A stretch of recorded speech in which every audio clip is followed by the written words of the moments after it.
The night was heavy with silence, the kind of silence that does not simply mean the absence of sound but rather the presence of something unspoken, hanging in the air like a fragile veil. Outside the window, the city seemed to sleep, its lights flickering faintly against the velvet blackness of midnight. The moon floated high above, pale and watchful, casting silver shadows on the edges of the curtains that swayed softly in the midnight breeze. Inside the dimly lit room, Emma sat curled on a wide armchair near the window, her long hair falling over one shoulder like a dark cascade of ink. She wasn't tired, in fact, sleep felt like a stranger to her tonight. Her heart carried too many thoughts, too many emotions that churned quietly beneath her composed expression. Across the room, seated on the couch, Adrian watched her in silence. He had been speaking earlier, telling stories of his youth, of the laughter that used to fill the hallways of his childhood home, but now his words had faded, leaving behind a comfortable hush between them. It wasn't the awkward kind of silence that pushes two people apart but rather the intimate kind that draws them closer, the kind that says, "I know you are here, I feel you, and I do not need words to confirm it." Emma turned her head slightly, meeting Adrian's eyes. His gaze was steady, calm, but beneath it was a warmth that seemed to reach her even from across the room. She gave him a faint smile, one that was both shy and daring, and then, as if the quiet itself had encouraged her, she spoke. "Do you ever feel like midnight is the only time when the truth can exist?" Her voice was soft, carrying a mixture of curiosity and vulnerability. "Do you ever feel like midnight is the only time when the truth can exist?" Her voice was soft, carrying a mixture of curiosity and vulnerability. Adrian tilted his head, considering her words before replying. "Yes," he said finally, his tone low, deliberate. "Daylight demands masks. We smile when we want to scream, we nod when we want to refuse, we say we're fine when we're breaking inside. But midnight does not ask for masks. It strips us down until all that's left is honesty." Emma's eyes glistened at his response, as though he had not only understood her question but had touched the very heart of it. She leaned back against the chair, closing her eyes for a moment, allowing his words to echo inside her. Outside, a car passed in the distance, its headlights flashing briefly across the curtains before vanishing again into the night. It felt symbolic, like the world outside was still moving on, rushing past, while here in this room, time had slowed down just for them. Emma opened her eyes again and found Adrian watching her still, his gaze unwavering, patient. She wondered what he saw in her, whether he noticed the quiet battles she fought daily, the scars she carried not on her skin but in her soul. "Sometimes," she admitted, "I am afraid of how much I want to be understood. It feels dangerous, as though giving someone that power could destroy me if they ever chose to walk away." Her confession hung between them like fragile glass. Adrian did not look away. Instead, he leaned forward, resting his elbows on his knees, his hands clasped loosely. "To want to be understood," he said softly, "is not weakness. It is the essence of being human. And maybe it is dangerous, yes, but it is also the only way love can exist.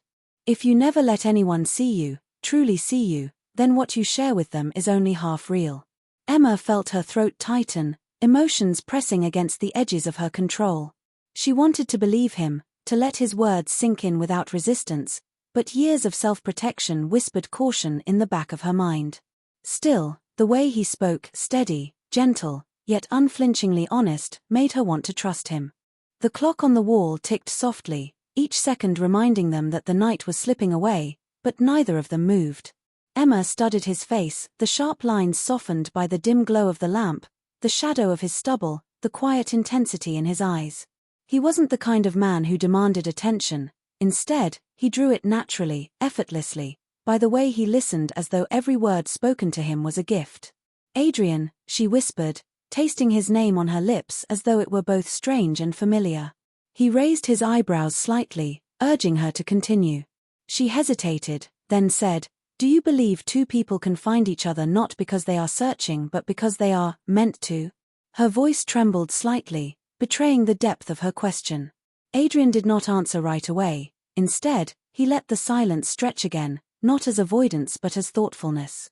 Finally, he leaned back against the couch, his eyes never leaving hers. "Yes," he said. "I believe some souls carry the same song, and when they meet, they recognize the music in each other. It doesn't matter where or when, it just happens. And when it does, it feels less like finding and more like remembering. The room seemed smaller now, not because the walls had shifted, but because the space between Emma and Adrian had grown heavier with meaning, charged with something unspoken yet undeniable. Emma shifted slightly in her chair, pulling her knees up and hugging them, as though she needed the comfort of holding herself together. Yet her eyes never left his. She wondered how long they could sit like this, suspended in a delicate balance between silence and confession. Midnight, she thought, was merciless in its honesty. It peeled away layers she usually wore with ease. Adrian's presence only intensified that sensation. It wasn't just that he was listening, it was that he was seeing. Every flicker in her expression, every hesitation in her voice, every unspoken fear, he seemed to notice them all. And instead of recoiling, he leaned into them with quiet acceptance. That scared her. And it thrilled her. The room seemed smaller now, not because the walls had shifted, but because the space between Emma and Adrian had grown heavier with meaning, charged with something unspoken yet undeniable. Emma shifted slightly in her chair, pulling her knees up and hugging them, as though she needed the comfort of holding herself together. Yet her eyes never left his. She wondered how long they could sit like this, suspended in a delicate balance between silence and confession.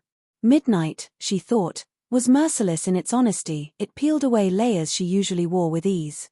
Adrian's presence only intensified that sensation. It wasn't just that he was listening, it was that he was seeing. Every flicker in her expression, every hesitation in her voice, every unspoken fear, he seemed to notice them all. And instead of recoiling, he leaned into them with quiet acceptance. That scared her. And it thrilled her.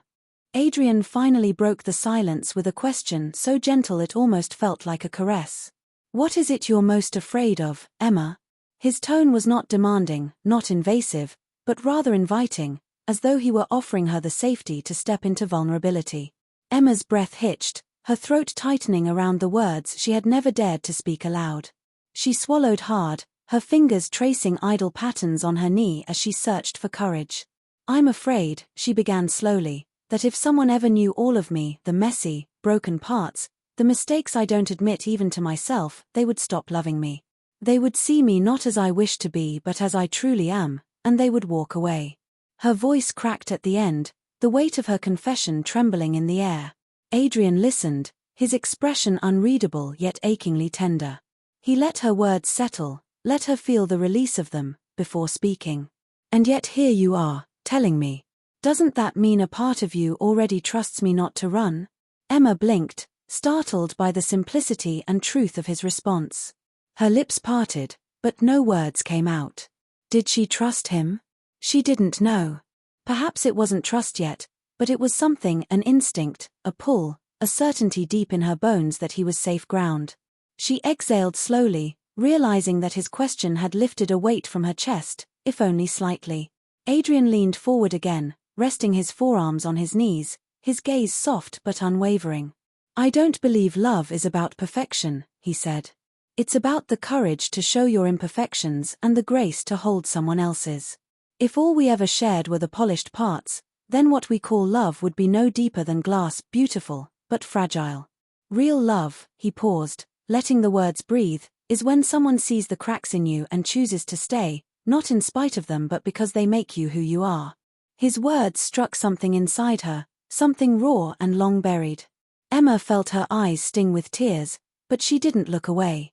She let them brim, let them speak the emotions she couldn't yet voice. Adrian did not move closer, did not break the fragile space between them, but she felt as though he had reached across and touched the very core of her.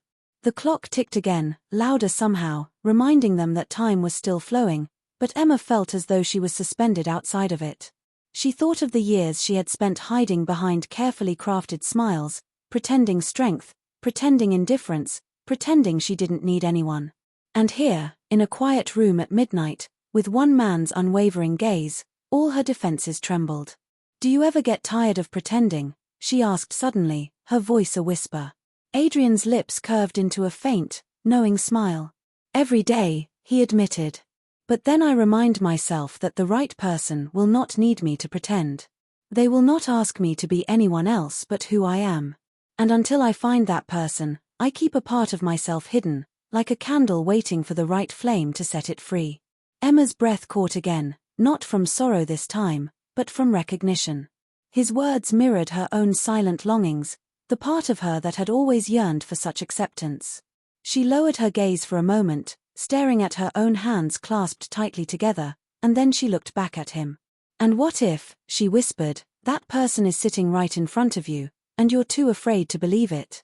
Her voice shook as the words slipped out, raw and trembling, but once spoken, they could not be taken back. Adrian's expression softened even more, his eyes glistening with something unspoken, something powerful. He didn't answer right away. Instead, he let the question linger, let it weave itself into the air between them like a thread binding them closer. Finally, he said quietly, then maybe the only mistake we can make is not giving ourselves permission to find out. The weight of his reply pressed against Emma's chest, heavy but freeing all at once. She felt tears spill silently down her cheeks, not from pain but from release.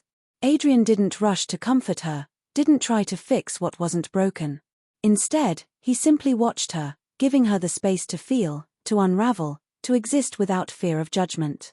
It was the most profound kindness she had ever known.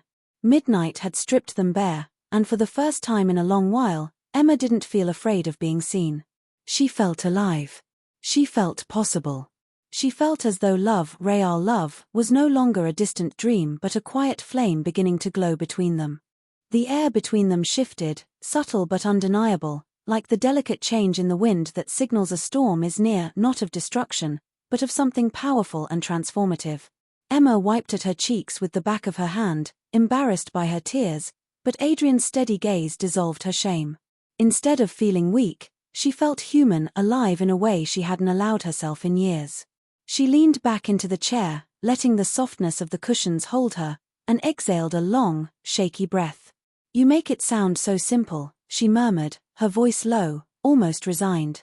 Adrian tilted his head, studying her with a faint smile tugging at the corners of his lips. "That's because it is simple," he said gently. "It's people who complicate it with fear, with pride, with silence. Love doesn't ask for perfection, Emma. It only asks for presence." Her chest tightened at his words. Presence.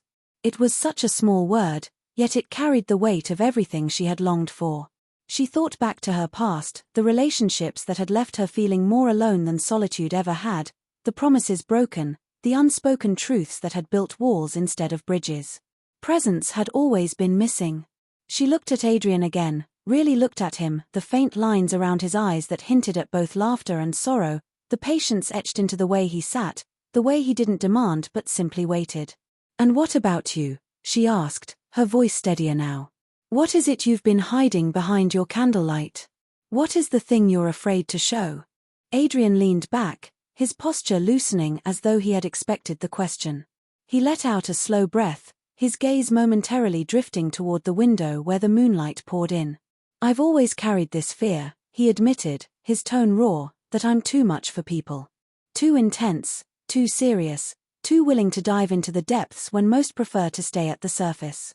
I've been told I overthink, that I expect too much of love, that I make it heavier than it should be. So I hide that part of me. I laugh when I don't feel like laughing, I make small talk when I'd rather ask what keeps someone awake at night. But inside, I'm always yearning for more, for conversations like this, for honesty that cuts through the noise. That's the part of me I keep locked away." Emma felt her lips part, her breath catching at the vulnerability in his voice. It was as though he had pulled back the curtain and revealed the very thing she had been aching for all along. "Too much," she whispered, shaking her head slightly. "No, Adrian. That's not too much. That's exactly enough. Maybe the world isn't ready for people like you, but she faltered, her courage trembling but present. "I think I've been waiting for someone exactly like that." Her words hung in the air, fragile but radiant, like a lantern glowing against the dark. Adrian's eyes softened, his lips curving into the smallest of smiles, not one of arrogance but of quiet relief. "Then maybe," he said, "we've both been waiting for each other." The silence that followed was no longer heavy with unsaid fears but tender, alive with possibility. Emma shifted in her chair, her body restless with emotions she could no longer contain. She stood slowly, her bare feet sinking into the soft rug, and crossed the room toward him. Each step felt like a declaration, a surrender to the pull that had been building between them since the night began.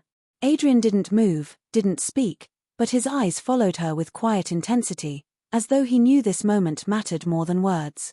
When she reached the couch, she hesitated, standing before him with her hands trembling slightly at her sides. For a moment, time seemed to freeze, the ticking clock, the swaying curtains, the silver light of the moon, all of it holding its breath as she decided. Finally, Emma lowered herself onto the couch beside him, leaving only the faintest space between their bodies. The closeness was electrifying. She could feel the warmth of him radiating through the small gap, could hear the subtle hitch in his breathing as though he, too, was fighting to remain composed. Her hand rested nervously in her lap, but Adrian noticed the tremor in her fingers. Slowly, deliberately, he reached over and placed his hand gently atop hers. It was not a claim, not a demand, but a quiet offering. Emma's breath stilled. She looked down at their joined hands, then back up into his eyes. The connection was simple, but it carried the weight of everything they had shared tonight. In that touch, she felt a promise, not of forever, not yet, but of truth, of presence, of being seen. Neither of them spoke for a long time. They simply sat there, hand in hand, while the world outside remained oblivious. For Emma, it was as though the years of loneliness and silence had been leading to this moment, this fragile touch at midnight. For Adrian, it was confirmation that his intensity, his yearning for depth, was not too much after all. It was exactly what someone had been searching for. Midnight had stripped them of their masks, and now, in the quiet glow of the hour, they were free to begin something real. The weight of his hand on hers lingered, steady and grounding, as though that single gesture was enough to anchor Emma to the present moment. She stared at their joined hands for what felt like an eternity, marveling at the simplicity of it, the quiet miracle of being touched without expectation. No one had ever touched her like this before, without hurry, without hunger, without trying to claim or control. It was gentle, patient, almost reverent, as if Adrian understood that this was more than just skin meeting skin, this was trust being formed, brick by brick, heartbeat by heartbeat. Emma's chest tightened with emotion, and she realized that her pulse was racing, her breath shallow, but not because she was afraid. For the first time in years, she wasn't afraid at all. Adrian seemed to sense the storm of emotions within her. He didn't squeeze her hand or shift closer right away, he simply held her there, his thumb brushing once, light, tender, against the back of her hand. It was enough to make her heart ache with longing. She turned slightly, studying his profile. The soft lamplight traced the edges of his jaw, caught in the strands of his dark hair, and shimmered in his eyes when he finally turned his head to look at her. Their gazes collided, and neither of them looked away. It was a quiet standoff, the kind that didn't demand surrender but invited it. Emma felt her lips part, words trembling on the edge of her tongue, but they dissolved before they could escape. What could she possibly say that would capture what she was feeling? Words seemed clumsy, inadequate. Instead, she let silence speak for her, and Adrian seemed to understand. He shifted slightly, turning his body toward her so that their knees almost touched. The movement sent a ripple through Emma's chest, a flutter of anticipation she hadn't felt in so long it felt brand new. "Emma," he murmured, her name slipping from his lips like a prayer. The sound of it made her shiver, not because it was foreign but because it was intimate. He said her name like he had been holding it for years, waiting for the right moment to let it escape. She drew in a slow breath, her eyes locked on his, and whispered, "Yes?" The word was fragile, vulnerable, but it was also an invitation. Adrian leaned forward just slightly, his voice low and careful. "You don't have to answer this if you're not ready, but, may I kiss you?" The question caught her off guard, not because she hadn't hoped for it, but because of the way he asked. No one had ever asked before. Kisses in her past had always been taken, expected, assumed, as if consent was unnecessary when desire was visible. But Adrian's words stopped her breath. He was giving her power, giving her choice, offering instead of demanding. Her throat tightened, her eyes burning with unshed tears, because she realized in that moment how much that simple act of asking meant. She swallowed hard, her voice trembling but sure when she finally spoke. "Yes," she whispered. "Please." Adrian's eyes softened, and for the briefest moment, he didn't move. He let her words settle, gave her space to feel the weight of her decision, and then, slowly, deliberately, he leaned in. Emma's breath caught as his hand left hers and rose to her cheek, his fingers featherlight against her skin. She closed her eyes, her entire body thrumming with anticipation, and then their lips met. It was not the urgent, fiery kiss she might have expected. It was gentle, tender, almost searching. His lips lingered against hers as though learning, memorizing, savoring. The kiss was soft, slow, filled with patience and promise, and it made her heart ache with a sweetness so profound she thought she might shatter. Emma leaned into it, her hands trembling as they found his shoulders. She felt the warmth of him, the steadiness, the unspoken vow in the way he kissed her as though she were something precious, something he would never rush. Time seemed to collapse around them. The ticking of the clock faded, the distant hum of the city disappeared, and all that remained was the sensation of lips brushing lips, of hearts pressing closer without fear. When he finally pulled back, only slightly, his forehead rested against hers, his breath mingling with hers in the hush of midnight. "You feel it too, don't you?" he whispered, his voice so soft she barely heard it. Emma's eyes fluttered open, meeting his gaze at such a close distance that the world seemed blurred except for him. "Yes," she breathed, her voice breaking with honesty. "I feel it. I don't know what it means yet, but I feel it." Her admission was shaky, but it was real. Adrian's lips curved into the faintest smile, and he brushed his thumb across her cheek, wiping away the tear that had slipped free. "That's enough," he said quietly. "We don't have to know everything right now. All that matters is this us, here, tonight." Emma nodded, her heart swelling with something she dared not name yet, but it was there, undeniable, pulsing like a second heartbeat. She leaned into him again, resting her head against his chest. His arms wrapped around her, warm and secure, pulling her gently into the safety of his embrace. For the first time in years, she let herself relax completely in someone's arms, her defenses melting away. Midnight had stripped them bare, and in the silence after the kiss, Emma realized she no longer felt the weight of loneliness. Instead, she felt possibility, fragile but glowing, like the first light of dawn waiting just beyond the horizon. The world outside began to change, though slowly, almost reluctantly. The shadows grew softer, the deep indigo of the night sky shifting to the faintest gray as dawn began to stir on the horizon. Yet inside the room, time still felt suspended, as though Emma and Adrian were caught in a sacred bubble where only their breaths and heartbeats existed. Emma nestled against him, her ear pressed to his chest, listening to the steady rhythm of his heart. It comforted her more than any lullaby, more than any words could have. The silence between them was no longer heavy or fragile. It was warm, full, alive with the echo of everything they had already said and everything they no longer needed to say. She had never thought that sitting in someone's arms could feel like a revelation, but here she was rediscovering herself in the shelter of another's presence. Adrian's hand moved slowly across her back, his touch unhurried, like the strokes of an artist painting something delicate. He tilted his head slightly, pressing his lips to her hair, breathing her in. "Emma," he murmured, his voice low and thick with emotion. She stirred slightly, lifting her face to look at him, her eyes still glistening from the tears and wonder of their earlier confession. "Yes," she whispered, her voice hoarse but tender. Adrian's gaze locked onto hers, steady and unwavering, as though he were about to entrust her with something sacred.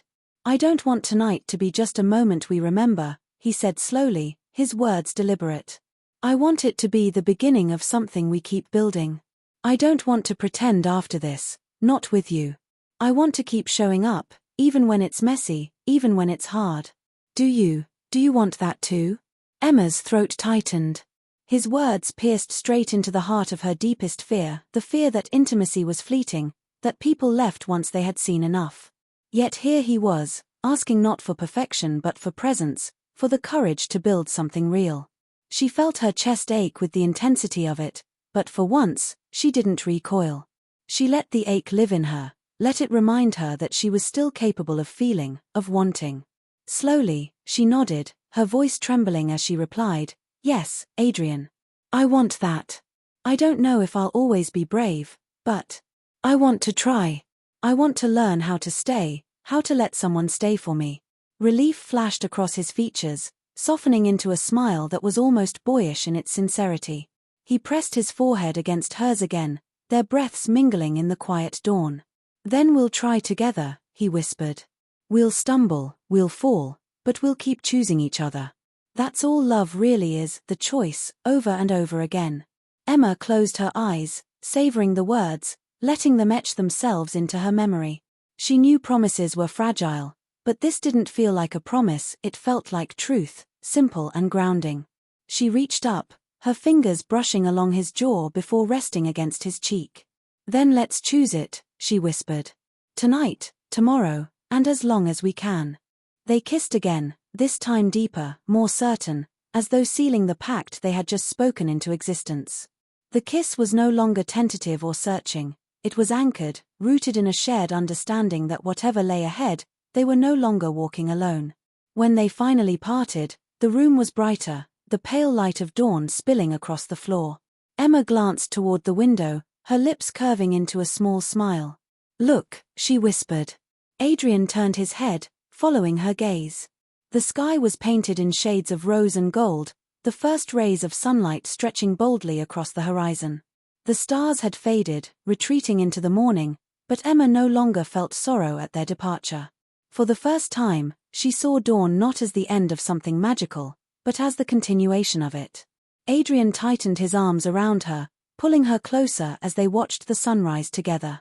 The night gave us honesty, he said quietly. Maybe the day will give us courage. Emma leaned her head against his shoulder, her lips curving into a smile. And maybe tomorrow will give us hope, she replied. They fell into silence again, but it was a silence filled with promise. The city beyond the window was waking, life beginning to stir, but within the room, they remained still, wrapped in a moment that felt both fragile and eternal. Emma realized then that she had spent so many years believing love was fragile, something to be hidden, something to be whispered about in shadows. But tonight, no, this morning, had shown her something else. Love could be vast, radiant, unbreakable when shared with someone who dared to see her, all of her. She tightened her hold on Adrian's hand, her heart brimming with a quiet certainty. Whatever storms might come, whatever challenges might rise, this moment would remain. Midnight had stripped them bare. Dawn had clothed them in hope. And as the sunlight warmed their faces, Emma knew this was not the end of a fleeting midnight talk, it was the beginning of everything.